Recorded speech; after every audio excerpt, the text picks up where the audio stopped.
IDS പുതിയൊരു ക്ലാസ്സിലേക്ക് എല്ലാവർക്കും സ്വാഗതം. ഈ ഒരു ക്ലാസ് കാണുന്നവർ ശ്രീനാരായണ ഗുരു ഓപ്പൺ യൂണിവേഴ്സിറ്റിയിൽ 4 വർഷത്തിന് വേണ്ടിയിട്ട് BCom അഡ്മിഷൻ എടുത്തിട്ടുള്ള സ്റ്റുഡൻസ് ആയിരിക്കും ഇത് കാണാൻ പോകുന്നത്.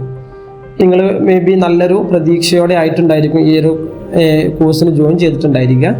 അപ്പോൾ സെമസ്റ്റർ 1 നമുക്ക് പഠിക്കാനുള്ള ഫൈനാൻഷ്യൽ അക്കൗണ്ടിങ് എന്ന് പറഞ്ഞാൽ എന്താണ്, എന്തൊക്കെയാണ് ഈ ഒരു പേപ്പറിൽ നമുക്ക് പഠിക്കാനുള്ള കാര്യങ്ങളൊക്കെയാണ് നോക്കാൻ പോകുന്നത്.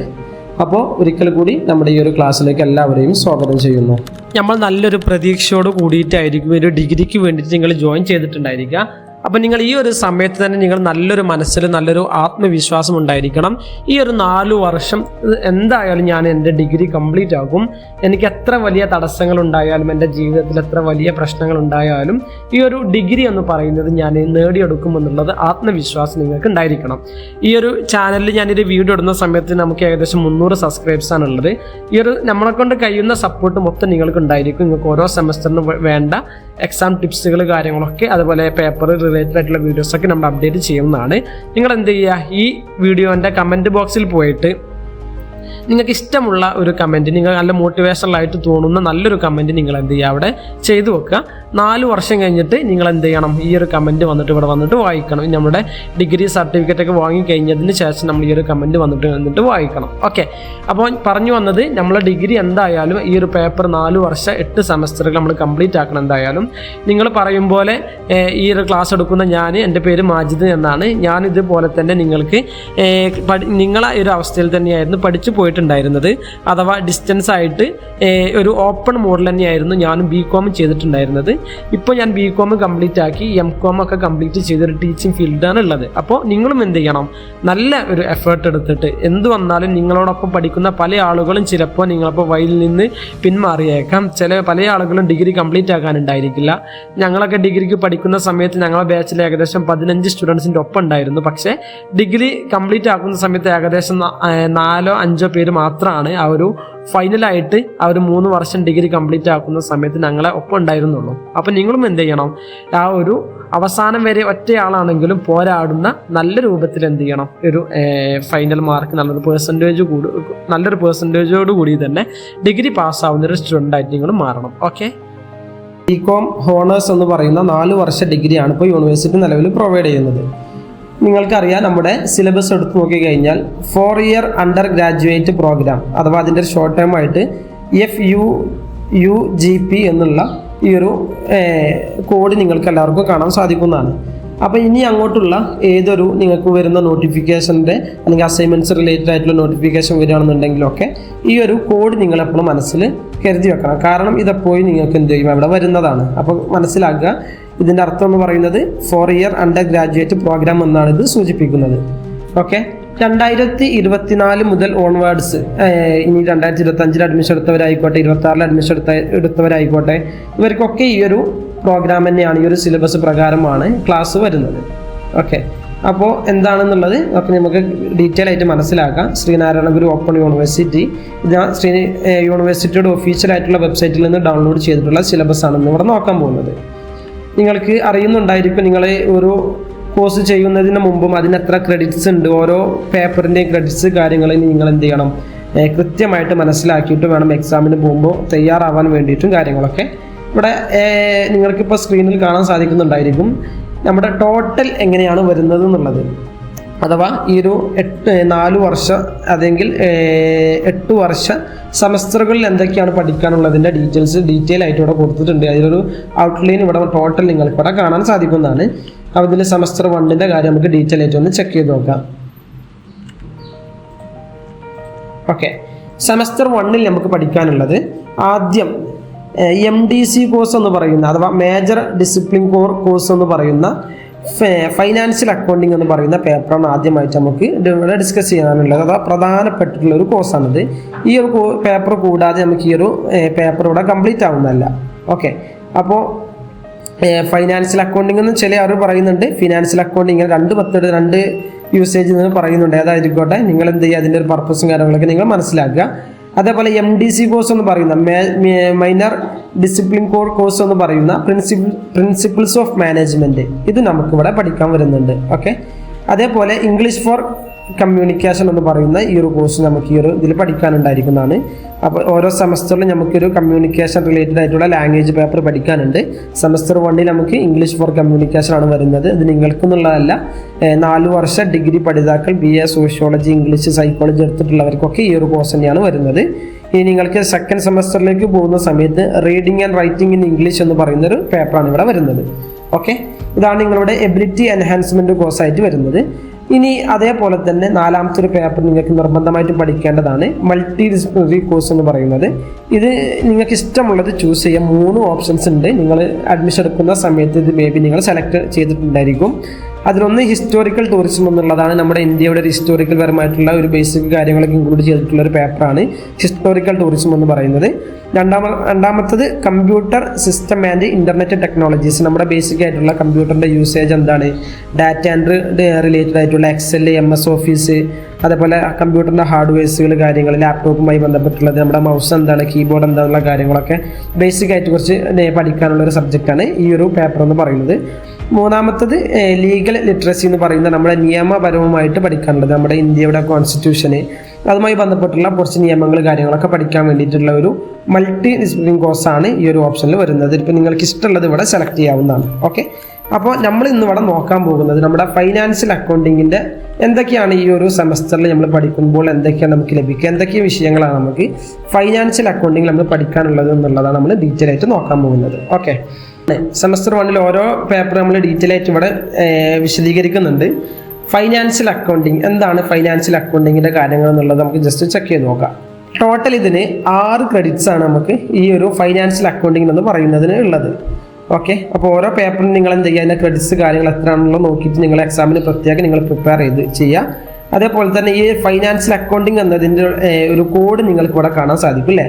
SGB24CM10MC എന്നുള്ള ഈ ഒരു കോഡാണ് നമ്മുടെ ഒരു ഫൈനാൻഷ്യൽ അക്കൗണ്ടിങ്ങിൻ്റെ ശ്രീനാരായണ ഗുരു ഓപ്പൺ യൂണിവേഴ്സിറ്റിയുടെ ഈ ഒരു കോഡ് വെച്ചിട്ടാണ് നിങ്ങൾ ഏത് സമയത്തും നിങ്ങൾ പഠിക്കേണ്ടത്. അഥവാ മേ ബി ചിലപ്പോൾ നിങ്ങൾ എന്തെങ്കിലും PDF ഫയലുകളൊക്കെ നമ്മുടെ സൈറ്റിലൊക്കെ വെബ്സൈറ്റിലൊക്കെ സെർച്ച് ചെയ്യുന്ന സമയത്ത് ഈ കോഡ് അടക്കം വേണം നിങ്ങൾ എന്ത് ചെയ്യാൻ, സെർച്ച് ചെയ്യാൻ.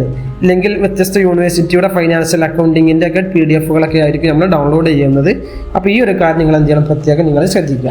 ഓക്കെ, അതോടൊപ്പം ഒബ്ജക്റ്റീവ്സ് എന്നുള്ള ഭാഗം നിങ്ങൾക്ക് ഇവിടെ താഴെ ഭാഗത്ത് കാണാൻ സാധിക്കുന്നതാണ് അല്ലേ. എന്താണ് ഈ ഒരു ഫിനാൻഷ്യൽ അക്കൗണ്ടിങ് അല്ലെങ്കിൽ ഫൈനാൻഷ്യൽ അക്കൗണ്ടിങ് പഠിക്കുന്നത് കൊണ്ടുള്ള ലക്ഷ്യങ്ങൾ എന്നുള്ളതാണ് നോക്കാൻ പോകുന്നത്. ഓക്കെ, അപ്പോൾ ഇതിൽ ഡീറ്റെയിൽ ആയിട്ട് ഇതിൽ പറയുന്നുണ്ട്. The course aim to provide fundamental knowledge of accounting. അക്കൗണ്ടിങ്ങിലെ ഫണ്ടമെൻ്റൽ നോളജിനെ പറ്റിയൊരു ധാരണ നിങ്ങൾക്ക് എന്ത് ചെയ്യും, ഈ ഒരു കോഴ്സ് പഠിക്കുന്നതിലൂടെ ലഭിക്കുന്നതാണ്. അത് പ്രധാനപ്പെട്ട ഒരു കാര്യമാണ്, ഫണ്ടമെൻ്റൽ നോളജ് ഓഫ് അക്കൗണ്ടിങ്. അതെന്താണെന്നുള്ളതൊക്കെ ഡീറ്റെയിൽ ആയിട്ട് നമ്മൾ താഴെ പറയാൻ പോകുന്നുണ്ട്. അതേപോലെ തന്നെ enable the learners to apply the knowledge of preparing basic accounting books. നമ്മുടെ അക്കൗണ്ടിങ്ങിൻ്റെ ബേസിക് ആയിട്ടുള്ള ബുക്സ് കാര്യങ്ങൾ ഏതൊക്കെയാണ്, ബേസിക് അക്കൗണ്ടിങ് ബുക്സ് എന്താണെന്നുള്ളത് നമ്മൾ എന്ത് ചെയ്യുന്നുണ്ട്, ഇതിൽ കൃത്യമായിട്ട് പറയുന്നുണ്ട്. അതോടൊപ്പം തന്നെ സ്റ്റുഡൻറ്റിന് skill for the preparation of final accounts. ഒരു സ്ഥാപനത്തിൻ്റെ അല്ലെങ്കിൽ ഒരു സർവീസിൻ്റെ ഏതൊരു സ്ഥാപനത്തിൻ്റെയും ഫൈനൽ അക്കൗണ്ട്സ് എങ്ങനെ കാൽക്കുലേറ്റ് ചെയ്യാന്നുള്ള ഒരു സ്കിൽ എന്ത് ചെയ്യും, ഈ ഒരു ഫൈനാൻഷ്യൽ അക്കൗണ്ടിങ് എന്ന് പറയുന്ന ഒരു പേപ്പർ പഠിക്കുന്നതിലൂടെ നമ്മൾ എന്ത് ചെയ്യുന്നുണ്ട്, പഠിച്ചെടുക്കുന്നതാണെന്നുള്ളതാണ് ഇതിൽ പറയുന്നത്. ഓക്കെ, അപ്പോൾ ഇതിന് ജസ്റ്റ് നിങ്ങൾ എന്ത് ചെയ്യുക, ഈ ഒരു ഒബ്ജക്റ്റീവ്സ് എന്താണെന്നുള്ള കാര്യങ്ങളൊക്കെ നിങ്ങൾ മനസ്സിലാക്കുക. ദെൻ നമ്മൾ ഫൈനാൻഷ്യൽ അക്കൗണ്ടിങ്ങിൻ്റെ ഡീറ്റെയിൽ ആയിട്ടുള്ള ക്ലാസ്സുകൾ താഴെയായിട്ട് നിങ്ങൾക്ക് കാണാൻ സാധിക്കുന്നതാണ്. അപ്പോൾ ഓരോ ബ്ലോക്ക് ബേസിലായിട്ടും വരുന്നുണ്ട്. അപ്പോൾ അതിവിടെ ഡീറ്റെയിൽ ആയിട്ട് നിങ്ങൾക്ക് ഈ കാര്യങ്ങളൊക്കെ വീണ്ടും മനസ്സിലാക്കാൻ പറ്റുന്നതാണ്. ഓക്കെ, അതോടൊപ്പം തന്നെ വീണ്ടും പറയുന്നുണ്ട് ഒരു ഔട്ട്കംസ് അല്ലേ. നിങ്ങൾ ഈ ഒരു കോഴ്സ് കഴിഞ്ഞിട്ട് ഫുൾ കോഴ്സ് കഴിഞ്ഞാൽ നിങ്ങൾക്ക് എന്തൊക്കെയാണ് അക്വയർ ആവുക, എന്തൊക്കെയാണ് ലഭിക്കുക. ഉദാഹരണത്തിന് നിങ്ങളൊരു ഭൂമിക്ക് മുകളിൽ പോയി നിൽക്കുകയാണ്, എന്നിട്ട് ഭൂമിയിലേക്ക് നോക്കുമ്പോൾ എന്തൊക്കെയാണ് നമുക്ക് കാണാൻ സാധിക്കുക. അതേപോലെ തന്നെ ഈ ഒരു കോഴ്സ് കഴിഞ്ഞിട്ട് നിങ്ങൾ താഴേക്ക് നോക്കുന്ന സമയത്ത് നിങ്ങൾ എന്തൊക്കെയാണ് നിങ്ങൾക്കൊരു സ്കിൽ ഉണ്ടായിരിക്കും, അല്ലെങ്കിൽ എന്തൊക്കെയാണ് നിങ്ങൾ നേടിയിട്ടുണ്ടാകുക എന്നുള്ളതാണ് പറയാൻ പോകുന്നത്. കണ്ടില്ലേ, skill in the identification of different aspects of transaction അല്ലേ. അക്കൗണ്ടിങ്ങിൽ അല്ലെങ്കിൽ ഒരു കൊമേഴ്സ് റിലേറ്റഡ് ആയിട്ടുള്ള കാര്യങ്ങൾ, വ്യത്യസ്ത ട്രാൻസാക്ഷനുകളുണ്ട്, അതെങ്ങനെയാണ് മനസ്സിലാക്കാൻ നിങ്ങൾക്ക് സാധിക്കും അല്ലേ. ബേസിക് ആയിട്ടുള്ള ലെഡ്ജേഴ്സ് കാര്യങ്ങളൊക്കെ നിങ്ങൾ നിങ്ങൾക്ക് കൃത്യമായിട്ട് ഇതിൽ ഈ ഒരു കോഴ്സ് കഴിയുമ്പോൾ മനസ്സിലാകുന്നതാണ്. അതേപോലെ preparation of journal entries and ledger, ഇതിൻ്റെയൊക്കെ ഒരു ഐഡിയ നിങ്ങൾക്ക് എന്ത് ചെയ്യും കിട്ടുന്നതാണ്. അതോടൊപ്പം പ്രോഫിറ്റ് ആൻഡ് ലോസ് അക്കൗണ്ട് അല്ലേ, ഏതൊരു സ്ഥാപനത്തിനും ആ ഒരു സ്ഥാപനം ലാഭത്തിലാണോ നഷ്ടത്തിലാണോ എന്നുള്ള ഒരു കാര്യമുണ്ട്. അപ്പോൾ അതിൻ്റെ പ്രോഫിറ്റ് ആൻഡ് ലോസ് അക്കൗണ്ട് നിങ്ങൾക്ക് എന്ത് ചെയ്യാൻ പറ്റും, ഏതൊരു ബിസിനസ് എൻറ്റിറ്റിയുടെയും പ്രോഫിറ്റ് ആൻഡ് ലോസ് അക്കൗണ്ട് നിങ്ങൾക്ക് കൃത്യമായിട്ട് ഇത് വിശകലനം ചെയ്യാനും മനസ്സിലാക്കാനും സാധിക്കുന്നതാണ്. അതേപോലെ തന്നെ വ്യത്യസ്ത തരത്തിലുള്ള അക്കൗണ്ടിങ് കാര്യങ്ങളൊക്കെ നമ്മൾ എന്ത് ചെയ്യും ഇതിൽ മനസ്സിലാക്കുന്നതാണ്. കോസ്റ്റ് അക്കൗണ്ടിങ് പോലത്തെ കാര്യങ്ങളൊക്കെ ഈ ഒരു കോഴ്സ് കഴിഞ്ഞതിന് ശേഷം നമ്മൾ എന്ത് ചെയ്യും മനസ്സിലാക്കുന്നതാണ് കേട്ടോ. ഇത് ഈ ഒരു സെമസ്റ്ററിൽ നിങ്ങൾക്ക് കോസ്റ്റ് അക്കൗണ്ടിങ് കാര്യങ്ങളൊന്നും പഠിക്കാനില്ല. ഏകദേശം നിങ്ങൾക്കൊരു 4ാമത്തെ 5ാമത്തെ സെമസ്റ്ററിലെ കാര്യമൊക്കെ ഒരു കോസ്റ്റ് അക്കൗണ്ടിങ് റിലേറ്റഡ് ആയിട്ടുള്ള കാര്യങ്ങളൊക്കെ പഠിക്കാനുണ്ട്. അപ്പോൾ അതൊരു ഉദാഹരണം മാത്രം പറഞ്ഞതാണ്. അക്കൗണ്ടിങ്ങിലെ ഒരു പേപ്പറാണത് വരുന്നത്. അതോടൊപ്പം തന്നെ ബിൽ ഓഫ് എക്സ്ചേഞ്ച്. ഓക്കെ, ഈ ഒരു കാര്യം നമ്മൾ എന്ത് ചെയ്യും ഡീറ്റെയിൽ ആയിട്ട് ഈ ഒരു പാഠത്തിൽ ഈ ഒരു ഫിനാൻഷ്യൽ അക്കൗണ്ടിങ് നമ്മൾ പറയുന്നുണ്ട്. ബിൽസ് ഓഫ് എക്സ്ചേഞ്ച് എന്നുള്ള കാര്യം നമ്മൾ ഡീറ്റെയിൽ ആയിട്ട് പറയുന്നുണ്ട്. അതേപോലെ തന്നെ പ്രിപ്പറേഷൻ ഓഫ് പാർട്ണർഷിപ്പ് അക്കൗണ്ട്സ് അല്ലേ, ഒന്നോ അല്ലെങ്കിൽ അതിലധികമോ ആളുകൾ ചേർന്ന് നടത്തുന്ന ബിസിനസ്സുകളുണ്ടാവും, പാർട്ണർമാരായിട്ട് നടത്തുന്ന ബിസിനസ്സുകളുണ്ടാവും. അപ്പോൾ അതിൽ വരുന്ന പാർട്ണർഷിപ്പ് അക്കൗണ്ട്സുകൾ എങ്ങനെയാണ് മെയിൻറ്റെയിൻ ചെയ്യേണ്ടത്, അതിന് എന്തൊക്കെ കാര്യങ്ങളാണ് വരുന്നത്, അതിനെങ്ങനെയാണ് അതിൻ്റെ ലാഭം കണക്കാക്കേണ്ടത്, അതേപോലെ ഓരോരുത്തർ തരുന്ന പൈസ എങ്ങനെയൊക്കെയാണ് രേഖപ്പെടുത്തി വെക്കണം, അതിൻ്റെ ലാഭം എങ്ങനെ ഓഹരി ചെയ്യണം, ഇത്തരത്തിലുള്ള കാര്യങ്ങളൊക്കെ നമ്മൾ ഡീറ്റെയിൽ ആയിട്ട് ഈ ഒരു പാഠത്തിൽ നമ്മൾ പഠിക്കുന്നതാണ്. ഓക്കെ, ഇനി ബേസിക്കായിട്ട് നമ്മൾ മനസ്സിലാക്കേണ്ടത് നമുക്ക് 6 ബ്ലോക്കുകളായിട്ടാണ് ഈ ഒരു ഫൈനാൻഷ്യൽ അക്കൗണ്ടിങ് എന്ന് പറയുന്ന സെമസ്റ്റർ 1 നമുക്ക് പഠിക്കാനുള്ള ഈ ഒരു കോഴ്സ് ഒരു പേപ്പർ വരുന്നത്. അതിൽ 1ാമത്തെ ബ്ലോക്കിൽ അല്ലേ, ഇവിടെ 6 ബ്ലോക്ക് നിങ്ങൾക്ക് കാണാൻ സാധിക്കും. ഇതിൽ 1ാമത്തെ ബ്ലോക്ക് എന്ന് പറയുന്നത് ഇൻട്രൊഡക്ഷൻ പാർട്ടാണ്, നമ്മുടെ ഒരു ഫൈനാൻഷ്യൽ അക്കൗണ്ടിങ്ങിൻ്റെ ഇൻട്രൊഡക്ഷൻ പാർട്ട്. ഓക്കെ, ഈ ഒരു ഭാഗമാണ് 1ാമത്തെ ബ്ലോക്കിൽ വരുന്നത്. തിയറി പേപ്പർ ആയിരിക്കും ഇതിൽ വരെ. ഇൻട്രൊഡക്ഷൻ ഭാഗത്ത് തിയറി റിലേറ്റഡ് ആയിട്ടുള്ള കാര്യങ്ങളാണ് നിങ്ങൾക്ക് പഠിക്കാനുണ്ടാവുക. ദെൻ രണ്ടാമത്തെ ബ്ലോക്കിൽ നിങ്ങൾക്ക് പഠിക്കാനുള്ളത് ഡിപ്രീസിയേഷൻ അക്കൗണ്ട്സ് ആണ് അല്ലേ. 2ാമത്തെ ബ്ലോക്ക് കഴിഞ്ഞ ഹയർ സെക്കൻഡറി ക്ലാസ്സുകൾ നിങ്ങൾ പഠിച്ചിട്ടുണ്ടായിരിക്കും വ്യത്യസ്ത ഡിപ്രീസിയേഷൻ അക്കൗണ്ട്സുകളൊക്കെ. അപ്പോൾ അതിൻ്റെ ഒരു ഡീറ്റെയിൽ ആയിട്ടുള്ളൊരു ബ്ലോക്ക് തന്നെ നിങ്ങൾക്ക് എന്ത് ചെയ്യുന്നുണ്ട് 2ാമത്തെ ഒരു ബ്ലോക്കിൽ വരുന്നുണ്ട്. ഡിപ്രീസിയേഷൻ എന്ന് പറഞ്ഞാൽ നിങ്ങൾക്ക് അറിയുന്നുണ്ടാകും, മലയാളത്തിലെ അർത്ഥം പറയുന്നത് തേയ്മാനം എന്നുള്ളതാണ് അല്ലേ. ഹയർ സെക്കൻഡറി ക്ലാസ്സുകളിൽ നിങ്ങൾ വ്യത്യസ്ത തരത്തിലുള്ള ഡിപ്രീസിയേഷൻ കാണാനൊക്കെ കാൽക്കുലേറ്റ് ചെയ്തിട്ടുണ്ടാവും. ഒരു സ്ഥാപനം അല്ലെങ്കിൽ ഒരു വെഹിക്കിൾ, ഒരു ബിൽഡിംഗ് ആയിക്കോട്ടെ, ഏതൊരു ആസ്പെക്റ്റ് ആണെന്നുണ്ടെങ്കിലും അതിൻ്റെ return down value method, diminishing method എന്നൊക്കെ പറഞ്ഞിട്ടുള്ള വ്യത്യസ്ത മെത്തേഡുകൾ നിങ്ങൾ എന്ത് ചെയ്തിട്ടുണ്ടാവും കഴിഞ്ഞ ക്ലാസ്സുകളായിട്ട് പഠിച്ചിട്ടുണ്ടായിരിക്കും. അതിൻ്റെ ഒരു ഡീറ്റെയിൽ ആയിട്ടുള്ള പഠനം തന്നെ നമ്മൾ ഈ ഒരു 2ാമത്തെ ബ്ലോക്കിൽ എന്ത് ചെയ്യുന്നുണ്ട് പഠിക്കുന്നുണ്ട്. 3ാമത്തെ ബ്ലോക്ക് എന്ന് പറയുന്നത് ബിൽ ഓഫ് എക്സ്ചേഞ്ച് എന്നുള്ളതാണ്. നിങ്ങൾക്ക് കാണാൻ സാധിക്കും ബിൽ ഓഫ് എക്സ്ചേഞ്ച് എന്നുള്ളത് അല്ലേ. വ്യത്യസ്ത ബില്ലുകളുമായി പരിചയപ്പെടാനും അതെങ്ങനെയാണ് അക്കൗണ്ടിങ് റിലേറ്റഡ് ആയിട്ട് നമുക്ക് കൺവേർട്ട് ചെയ്ത് ചെയ്യാനും കാൽക്കുലേഷൻ ചെയ്യാന്നുള്ളതൊക്കെ ഡീറ്റെയിൽ ആയിട്ട് നമ്മൾ ഈ ഒരു ചാപ്റ്ററിൽ നമ്മൾ ബ്ലോക്കിൽ പറയുന്നതാണ്. 3ാമത്തത് പറയുന്നത് final accounts of sole proprietor, അഥവാ ഒറ്റയ്ക്ക് ബിസിനസ് നടത്തുന്ന ഒരാളെ ഒരു സ്ഥാപനത്തിലുള്ള ഫൈനൽ അക്കൗണ്ട്സ് എങ്ങനെ നമുക്ക് എന്ത് ചെയ്യാൻ പറ്റും എന്നുള്ളത് നമ്മൾ ഡീറ്റെയിൽ ആയിട്ട് ഇവിടെ പറയുന്നതാണ്. ഒറ്റയ്ക്ക് സ്ഥാപനം നടത്തുന്ന ഒരാളെ ഫൈനൽ അക്കൗണ്ട്സ് എങ്ങനെ മെയിൻറ്റെയിൻ ചെയ്യാന്നുള്ളത് നമ്മൾ ഡീറ്റെയിൽ ആയിട്ട് ഈ ഒരു ഭാഗത്തിൽ നമ്മൾ പറയുന്നുണ്ട്. അഥവാ ഒരൊറ്റൊരാൾ ഒരു സ്ഥാപനം നടത്തുകയാണ്. അപ്പോൾ അയാളുടെ കാര്യങ്ങൾ എങ്ങനെ മാനേജ് ചെയ്യണം, അയാളുടെ സാമ്പത്തികമായിട്ടുള്ള കാര്യങ്ങൾ എങ്ങനെ ഇടപാടുകൾ ചെയ്യണം. ഒറ്റയ്ക്ക് ബിസിനസ് നടത്തുന്ന ഒരാൾ അയാൾക്ക് എന്തെങ്കിലും ചിലവുകൾ വന്നു കഴിഞ്ഞാൽ, ഉദാഹരണത്തിന് അദ്ദേഹത്തിൻ്റെ വീട്ടാവശ്യത്തിന് വേണ്ടിയിട്ട് എന്തെങ്കിലും പണം അല്ലെങ്കിൽ എന്തെങ്കിലും സാധനങ്ങൾ നമ്മുടെ കടയിൽ നിന്ന് എടുത്തു പോയാൽ ആ ഒരു എമൗണ്ട് എവിടെ കാണിക്കണം. ഇത്തരത്തിലുള്ള ഒറ്റയ്ക്ക് ബിസിനസ് സംരംഭങ്ങൾ നടത്തുന്ന ആളുടെ അക്കൗണ്ട്സ് കാര്യങ്ങൾ എങ്ങനെ മാനേജ് ചെയ്യാന്നുള്ളതൊക്കെ നമ്മൾ ഡീറ്റെയിൽ ആയിട്ട് ഈ ഭാഗത്ത് പറയുന്നുണ്ട്. 4ാമത്തെ ബ്ലോക്ക് എന്ന് പറയുന്നത് പാർട്ണർഷിപ്പ് അക്കൗണ്ട്സ് ആണ് അല്ലേ. നമ്മൾ മുമ്പ് പറഞ്ഞതുപോലെ പാർട്ണർമാരായിട്ട് സ്ഥാപനം നടത്തുന്ന ആളുകളുടെ വ്യത്യസ്ത തരത്തിലുള്ള അക്കൗണ്ട്സ് കാര്യങ്ങൾ നമ്മൾ എങ്ങനെ മെയിൻറ്റെയിൻ ചെയ്യണം എന്നുള്ളത് കാര്യങ്ങളൊക്കെ ഡീറ്റെയിൽ ആയിട്ട് പറയുന്നുണ്ട്. അടുത്ത ബ്ലോക്കിൽ റീകോൺസ്റ്റിറ്റ്യൂഷൻ ഓഫ് പാർട്ണർഷിപ്പ്. ഇത്രയാണ് ഈ ഒരു ബ്ലോക്കിലായിട്ട് 6 ബ്ലോക്കുകളിലായിട്ട് നമുക്ക് ഈ ഫിനാൻഷ്യൽ അക്കൗണ്ടിങ് അല്ലെങ്കിൽ ഫൈനാൻഷ്യൽ അക്കൗണ്ടിങ് നമുക്ക് പഠിക്കാനുള്ളത്, നമുക്ക് മനസ്സിലാക്കാനുള്ളത്. സിമ്പിളാണ്, ഇതൊക്കെ വളരെ സിമ്പിളായിട്ട് ഏതൊരാൾക്കും സിമ്പിളായിട്ട് പഠിച്ചെടുക്കാൻ സാധിക്കുന്നതാണ്. നിങ്ങൾക്ക് ഇതിനോടുള്ള പഠിക്കാനുള്ളൊരു സമയവും ഇതിനുള്ള ചെറിയൊരു ക്ഷമയും ഉണ്ടെങ്കിൽ എന്ത് ചെയ്യണം, സിമ്പിളായിട്ട് നിങ്ങൾക്ക് ഇതൊരു പഠിച്ചെടുക്കാൻ സാധിക്കുന്നതാണ്. ഓക്കെ, ഇനി ഓരോ ബ്ലോക്കിലേക്ക് നമ്മൾ ഡീറ്റെയിൽ ആയിട്ട് ഇറങ്ങി ചെല്ലുകയാണെന്നുണ്ടെങ്കിൽ 1ാമത്തെ ബ്ലോക്ക് അഥവാ ഇൻട്രൊഡക്ഷൻ പാർട്ടിൽ വരുന്നത് ഇൻട്രൊഡക്ഷൻ ടു അക്കൗണ്ടിങ് അല്ലേ. അപ്പോൾ എന്താണ് അക്കൗണ്ടിങ്ങിൻ്റെ മീനിങ് എന്താണ്, നമ്മൾ +1 പഠിച്ചിട്ടുണ്ടായിരിക്കുന്ന അക്കൗണ്ടിങ്. ഇത് മേ ബി +1 പഠിച്ചെന്ന് പറയുന്നത് കൊമേഴ്സ് ബാക്ക്ഗ്രൗണ്ടിലുള്ളവരോടാണ്. മേ ബി ഇത് സെലക്ട് ചെയ്തിട്ടുള്ളവർ ഹ്യൂമാനിറ്റീസ് ബാക്ക്ഗ്രൗണ്ടിൽ, സയൻസ് ബാക്ക്ഗ്രൗണ്ടിലുള്ളവരൊക്കെ ഈ ഒരു ഫീൽഡിലേക്ക് വരുന്നുണ്ടായിരിക്കും. അപ്പോൾ അവർക്കൊക്കെ മനസ്സിലാക്കാൻ വേണ്ടിയിട്ട് എന്താണ് ഈ ഇതിൻ്റെ ഒരു മീനിങ് എന്ന് പറയുന്നത് അല്ലേ, ഡെഫിനിഷൻ എന്താണ്, സ്കോപ്പ് എന്താണ്, ഡെഫിനിഷൻസ്, സ്കോപ്പ്, അതിൻ്റെ ഒബ്ജക്റ്റീവ്സ്, അഡ്വാൻറ്റേജസ്, ഈ കാര്യങ്ങളൊക്കെ ഈ ഒരു ഇൻട്രൊഡക്ഷൻ പാർട്ടിൽ നമ്മൾ പറയുന്നതാണ്. അതേപോലെ എന്തെങ്കിലും ഡീമെറിറ്റ്സ് ഉണ്ടെങ്കിൽ ആ ഒരു കാര്യം പാടെ നമ്മൾ എന്തെങ്കിലും ലിമിറ്റേഷൻസ് കാര്യങ്ങളൊക്കെ ഈ ഒരു ഭാഗത്ത് നമ്മൾ ഡീറ്റെയിൽ ആയിട്ട് പറയുന്നതാണ്. അപ്പോൾ എന്തായാലും ഈ ഒരു ഭാഗത്തു നിന്നൊക്കെ പരീക്ഷയ്ക്ക് നമുക്ക് എന്തായാലും ചോദ്യം പ്രതീക്ഷിക്കാവുന്നതാണ്. അതേപോലെ അക്കൗണ്ടിങ് പ്രിൻസിപ്പിൾസ് അല്ലേ, അക്കൗണ്ടിങ്ങിന് പ്രധാനപ്പെട്ട 4 കുറച്ച് തത്വങ്ങൾ പറയുന്നുണ്ട്. ആ ഒരു തത്വം ഡീറ്റെയിൽ ആയിട്ട് നമ്മൾ എന്ത് ചെയ്യുന്നുണ്ട്, ഈ 1ാമത്തെ ബ്ലോക്കിൽ നമ്മൾ വിശദമായിട്ട് നമ്മൾ പരിചയപ്പെടുന്നുണ്ട്. അതേപോലെ അക്കൗണ്ടിങ് കൺസെപ്റ്റ്സ്, അക്കൗണ്ടിങ് ജനറലി ഉണ്ടായിരിക്കുന്ന അക്കൗണ്ടിങ്ങിലുള്ള എണ്ണിപ്പോരുന്ന കുറച്ച് പ്രിൻസിപ്പിൾസ്, ഈ കാര്യങ്ങളൊക്കെ 1ാമത്തെ ഈ ഒരു ബ്ലോക്കിൽ 1ാമത്തെ യൂണിറ്റിൽ നമ്മൾ ഇൻട്രൊഡക്ഷൻ ടു അക്കൗണ്ടിങ് എന്നുള്ള ഈ ഭാഗത്തായിട്ട് നമ്മൾ പരിചയപ്പെടുന്നതാണ്. 1ാമത്തെ ബ്ലോക്കിലെ 2ാമത്തെ യൂണിറ്റ് അക്കൗണ്ടിങ് സ്റ്റാൻഡേർഡ്സ് ആണ്. അഥവാ നമ്മൾ അക്കൗണ്ടിങ് ചെയ്തു പോരുന്നത് Indian standard, US, American standard, ഇങ്ങനെ വ്യത്യസ്ത തരത്തിലുള്ള അക്കൗണ്ടിങ്ങിന് കുറച്ച് നിയമങ്ങളുണ്ട്. അപ്പോൾ അതൊക്കെ കൺസെപ്റ്റ് ചെയ്യുന്ന സമയത്തുള്ള അതിൻ്റെ ഡെഫിനിഷന്, സ്കോപ്പുകൾ, ഇമ്പോർട്ടൻസ്, ലിമിറ്റേഷൻസ്, വ്യത്യസ്ത സ്റ്റാൻഡേർഡ് സെറ്റിങ്സ് അഥവാ standard setting bodies in India, ഇങ്ങനെ ഡീറ്റെയിൽ ആയിട്ട് ഈ കാര്യങ്ങളൊക്കെ നമ്മൾ എന്ത് ചെയ്യും, ഈ ഒരു ഭാഗത്തിൽ 2ാമത്തെ യൂണിറ്റിൽ നമ്മളിവിടെ ചർച്ച ചെയ്യുന്നതാണ്. ഓക്കെ, ഇനി 3ാമത്തെ യൂണിറ്റിൽ നമ്മൾ ചർച്ച ചെയ്യുന്നത് അക്കൗണ്ടിങ് പ്രോസസ്സ് എന്നുള്ള ഈ ഒരു ഭാഗമാണ്. ഇവിടെയാണ് ബേസിക് ആയിട്ട് നമുക്ക് നമ്മുടെ ഈ ഒരു തിയറി എന്നുള്ള ഭാഗത്തിൽ നമ്മൾ ഒരു പ്രോബ്ലത്തിലേക്ക് അല്ലെങ്കിൽ ഒരു വർക്ക് ചെയ്യുന്ന രൂപത്തിലേക്ക് നമ്മൾ കടക്കുന്നത് 3ാമത്തെ യൂണിറ്റിൽ. ഇതിൽ 3ാമത്തെ യൂണിറ്റിൽ നമുക്ക് പഠിക്കാനുള്ളത് എന്താണ് ജേണൽ എൻട്രി എന്നുള്ളതാണ്. ബേസിക് ആയിട്ട് നമ്മൾ ജേണൽ എൻട്രി എന്നുള്ളതിൻ്റെ ഒരു ബേസിക് ലെവൽ മുതൽ നമ്മൾ പഠിച്ചു വരും. ദെൻ ലെഡ്ജർ അക്കൗണ്ട് എന്ന് പറഞ്ഞാൽ എന്താണ് ലെഡ്ജർ അല്ലേ, ജേണൽ, ലെഡ്ജർ എന്നുള്ള കാര്യങ്ങൾ എന്താണെന്നുള്ളത് നമ്മൾ എന്ത് ചെയ്യും, പറഞ്ഞു തരും. പിന്നെ അതിൻ്റെ വ്യത്യസ്ത സബ് ഡിവിഷൻ ഓഫ് ജേണൽ നമ്മൾ എന്ത് ചെയ്യും, പരിചയപ്പെടും. ട്രയൽ ബാലൻസ് എന്നുള്ള കാര്യം നമ്മൾ എന്ത് ചെയ്യും, ഈ ഒരു 3ാമത്തെ യൂണിറ്റിൽ നമ്മൾ പഠിക്കുന്നതാണ്. ഈ 3ാമത്തെ യൂണിറ്റ് കഴിയുന്നതോട് കൂടിയിട്ട് നമ്മൾ എന്ത് ചെയ്യും, അത് പഠിക്കുന്നതാണ്. ദെൻ ഇത്രയാണ് ബ്ലോക്ക് 1ൽ നമുക്ക് എന്ത് ചെയ്യുന്നത്, പഠിക്കാനുള്ളത്. ഇനി ബ്ലോക്ക് 2ലേക്ക് വരുന്ന സമയത്ത് അല്ലേ, ബ്ലോക്ക് 2ലേക്ക് നമ്മൾ വരുന്ന സമയത്ത് ഡിപ്രീസിയേഷൻ അക്കൗണ്ടാണ് അല്ലേ. അപ്പോൾ അതിലും 2 യൂണിറ്റാണ് നമുക്ക് 2 യൂണിറ്റാണ് ഈ ഒരു ബ്ലോക്ക് 2ൽ പഠിക്കാനുള്ളത്. അപ്പോൾ അതിൽ 1ാമത്തേത് അതിൻ്റെ ഒരു ഇൻട്രൊഡക്ഷൻ പാർട്ടാണ്, ഇൻട്രൊഡക്ഷൻ ടു ഡിപ്രീസിയേഷൻ അക്കൗണ്ട് അല്ലേ.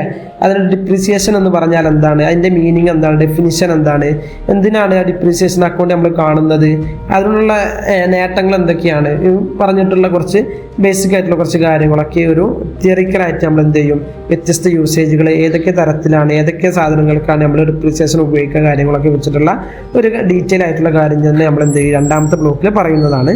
ദെൻ 2ാമത്തെ ബ്ലോക്കിലെ 1ാമത്തെ യൂണിറ്റിൽ നമ്മൾ പറയുന്നതാണ്. ഇനി 2ാമത്തെ ബ്ലോക്കിലെ 2ാമത്തെ യൂണിറ്റിൽ നമ്മൾ പറയുന്നത് വ്യത്യസ്ത തരത്തിലുള്ള പ്രിപ്പറേഷൻ ഓഫ് അക്കൗണ്ട്സ് അല്ലേ, under the straight line method and diminishing balance method. ഈ മെത്തേഡിലുള്ള വ്യത്യസ്ത ഈ പ്രധാനപ്പെട്ട ഈ 2 മെത്തേഡാണ് നമുക്ക് വരുന്നത്. ഈ പ്രധാനപ്പെട്ട ഈ 2 മെത്തേഡിലുള്ള എങ്ങനെയൊക്കെയാണ് നമ്മൾ ഡിപ്രീസിയേഷൻ കാണുക, അതിൻ്റെ കാൽക്കുലേഷൻ എങ്ങനെയാണെന്നുള്ളതൊക്കെ ഡീറ്റെയിൽ ആയിട്ട് നമ്മൾ എന്ത് ചെയ്യും, ഈ 2ാമത്തെ ബ്ലോക്കിലായിട്ട് നമ്മൾ മനസ്സിലാക്കി പഠിക്കുന്നതാണ്. ഓക്കെ, ഇനി മക്കളെ പ്രത്യേകം ശ്രദ്ധിക്കുക, 3ാമത്തെ ബ്ലോക്കിൽ എന്ത് ചെയ്യണം, നമുക്ക് പഠിക്കാനുള്ള ബിൽ ഓഫ് എക്സ്ചേഞ്ച് ആണ് അല്ലേ. അപ്പോൾ അതിൻ്റെ ബിൽ ഓഫ് എക്സ്ചേഞ്ചിലും തന്നെ നമുക്ക് 2 പാഠമാണ് പഠിക്കാനുള്ളത്, 2 ചാപ്റ്ററാണ്, 2 യൂണിറ്റാണ് പഠിക്കാനുള്ളത്. 1ാമത്തെ യൂണിറ്റ് എന്ന് പറയുന്നത് introduction to bills of exchange ആണ്. അതിലേക്കുള്ള ഒരു ഇൻട്രൊഡക്ഷൻ പാർട്ടാണ് വരുന്നത്. അതിൽ ബിൽ ഓഫ് എക്സ്ചേഞ്ച് എന്ന് പറഞ്ഞാൽ എന്താണ്, അതിൻ്റെ മീനിങ്, ഡെഫിനിഷന്, വ്യത്യസ്ത തരത്തിലുള്ള ബിൽ ഓഫ് എക്സ്ചേഞ്ച്, അതിൻ്റെ ഉപകാരങ്ങൾ എന്തൊക്കെയാണെന്നുള്ളതാണ് പറയാൻ പോകുന്നത്. 2ാമത്തെ യൂണിറ്റിൽ പഠിക്കാനുള്ളത് accounting treatment of bill of exchange അല്ലേ, ബിൽസ് ഓഫ് എക്സ്ചേഞ്ചിൻ്റെ അക്കൗണ്ടിങ് ട്രീറ്റ്മെൻറ്റ് എങ്ങനെയൊക്കെയാണ് വരുന്നത് എന്നുള്ളതാണ്. ഓക്കെ, അപ്പോൾ ആ കാര്യം ഡീറ്റെയിൽ ആയിട്ട് നമ്മൾ എന്ത് ചെയ്യും 2ാമത്തെ യൂണിറ്റിൽ നമ്മൾ കൃത്യമായിട്ട് പറയുന്നതാണ്. ഏതൊക്കെ ബുക്സുകളാണ് നമ്മൾ കീപ്പ് ചെയ്യേണ്ടത്, എങ്ങനെയൊക്കെയാണ് അതിന് എമൗണ്ട് കാൽക്കുലേറ്റ് ചെയ്യേണ്ടത്, ഏത് ഭാഗത്താണ് എഴുതേണ്ടത്, കാര്യങ്ങളൊക്കെ ഡീറ്റെയിൽ ആയിട്ട് 2ാമത്തെ ഒരു പാഠത്തിൽ നമ്മൾ 2ാമത്തെ യൂണിറ്റിൽ നമ്മൾ ഡീറ്റെയിൽ ആയിട്ട് പറയുന്നതാണ്. ഇനി ഏറ്റവും പ്രധാനപ്പെട്ട നമ്മുടെ ഒരു വർക്ക് ചെയ്യാനുള്ള, ആക്ടിവിറ്റി ചെയ്യാനുള്ള, ഇല്ലസ്ട്രേഷൻസ് ചെയ്യാനുള്ള ഏറ്റവും പ്രധാനപ്പെട്ട ബ്ലോക്ക് എന്ന് പറയുന്നത് 4ാമത്തെ ബ്ലോക്കാണ് അല്ലേ. ഈ 4ാമത്തെ ബ്ലോക്കിൻ്റെ പേരെന്താണ്, final accounts of sole proprietor, അഥവാ ഒറ്റയ്ക്ക് ബിസിനസ് നടത്തുന്ന ഒരാൾ. സോൾ എന്ന് പറഞ്ഞാൽ ഒറ്റയ്ക്ക് അല്ലേ, പ്രൊപ്രൈറ്റർ എന്ന് പറഞ്ഞാൽ ബിസിനസ് നടത്തുന്ന സംരംഭകന്. അപ്പോൾ ആ ഒരു ഒറ്റയ്ക്ക് ബിസിനസ് നടത്തുന്ന ഒരാളുടെ അക്കൗണ്ട്സ് എങ്ങനെയാണ് നമ്മൾ മാനേജ് ചെയ്യുക എന്നുള്ളതാണ് പറയാൻ പോകുന്നത്. അതിലും തന്നെ നമുക്ക് 2 യൂണിറ്റ് മാത്രമേ പഠിക്കാനുള്ളൂ. 1ാമത്തെ യൂണിറ്റ് എന്ന് പറയുന്നത് ഇൻട്രൊഡക്ഷൻ ഫൈനൽ അക്കൗണ്ട്സിൻ്റെ ഒരു ഫൈനൽ അക്കൗണ്ട്സ് എന്ന് പറയുന്ന ഒരു യൂണിറ്റാണ് ഒന്നാമത്തെ യൂണിറ്റിൽ പഠിക്കാനുള്ളത്. അതിൽ ഇൻട്രൊഡക്ഷൻ എന്താണെന്നുള്ളത് നമ്മൾ ഡീറ്റെയിൽ ആയിട്ട് കുറച്ച് കാര്യങ്ങൾ പറയുന്നുണ്ട്, അതിൻ്റെ മീനിങ്സ്, അതേപോലെ ഏതൊക്കെ കോമ്പണൻസ് ആണ് ആ ഒരു ഭാഗത്ത് നമ്മൾ യൂസ് ചെയ്യുന്നത്, വ്യത്യസ്ത കോമ്പണൻസുകൾ എന്ത് ചെയ്യണം നമ്മൾ അതിൽ യൂസ് ചെയ്യേണ്ടതുണ്ട്, അതേപോലെ അതിൻ്റെ അഡ്വാൻറ്റേജസ് എന്താണെന്നുള്ളത് നമ്മൾ എന്ത് ചെയ്യും ഡീറ്റെയിൽ ആയിട്ട് ഈ ഒരു ഭാഗത്ത് പറയുന്നതാണ്. രണ്ടാമത്തെ യൂണിറ്റിൽ പ്രിപ്പറേഷൻ ഓഫ് ഫൈനൽ അക്കൗണ്ട്സ് അല്ലേ, ഫൈനൽ അക്കൗണ്ട് എങ്ങനെയാണ് പ്രിപ്പയർ ചെയ്യുക എന്നുള്ളത് നമ്മൾ ഈ ഒരു ഭാഗത്ത് നമ്മൾ കൃത്യമായിട്ട് പറയുന്നുണ്ട്. അഥവാ preparation of trading and profit and loss account അല്ലേ, നമ്മളൊരു സ്ഥാപനം നഷ്ടത്തിലാണോ ലാഭത്തിലാണോ എന്ന് അറിയാൻ വേണ്ടിയിട്ട് പ്രിപ്പയർ ചെയ്യുന്ന ഒരു അവസാന വർഷത്തിൽ നമ്മൾ പ്രിപ്പയർ ചെയ്യുന്ന ഒരു അക്കൗണ്ടാണ് പ്രോഫിറ്റ് ആൻഡ് ലോസ് അക്കൗണ്ട് അല്ലേ, preparation of trading and profit and loss account. ഈ ഒരു ഭാഗം കൃത്യമായിട്ട് നമ്മൾ മനസ്സിലാക്കും ഇതിൽ.